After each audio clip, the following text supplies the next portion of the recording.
বাংলাদেশ ও পাকিস্তানের মতো ছোট প্রতিপক্ষের বিপক্ষে মাইটি অস্ট্রেলিয়ার হারাটা যে কতটা আত্মসম্মানে আঘাত লাগা তা বুঝি এবার প্রমাণ করল ক্রিকেট অস্ট্রেলিয়া। সম্প্রতি এবার বেজায় চটেছে দেশটির ক্রিকেট বোর্ড। প্রতিবেশী দেশ ভারত আর পাকিস্তান থেকে যখন টাইগারদের প্রশংসার ধ্বনিটা বাতাসে ভাসছে, তখন আইপিএল নিয়ে যেন এবার সমস্যায় পড়েছে ক্রিকেট অস্ট্রেলিয়া। গণমাধ্যমের তথ্য বলছে বাংলাদেশ ও পাকিস্তানের বিপক্ষে হারাটা লজ্জার, এটা যেন মেনে নেওয়াই যায় না। আইপিএলে অস্ট্রেলিয়ান প্লেয়ারদের সীমিত তালিকা দেওয়া হবে এবং সীমিত সময়ের জন্য এনওসি পাবে প্রতিটি ক্রিকেটার। দলের খেলা থাকলে অবশ্যই প্রতিটি প্লেয়ারকে বাধ্যতামূলক সিরিজে অংশ নিতেই হবে। জাতীয় দলের থেকে ফ্র্যাঞ্চাইজি ক্রিকেটকে গুরুত্ব কম দেওয়ার আহ্বানও করেছে দেশটির ক্রিকেট বোর্ড। নিজেদের পুরনো ছন্দ ফেরাতে আর আধিপত্য ধরে রাখতে বুঝি এমন পদক্ষেপ দেশটির।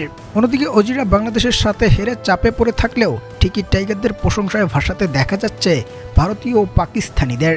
যেখানে পাকিস্তানের সাবেক ক্রিকেটার কারমান আকমল তো বলেই দিলেন, এখন আর বিচ্ছিরি পিচে খেলে সিরিজ জেতে না টাইগাররা, তাদের লড়াইটা একেবারেই স্পষ্ট।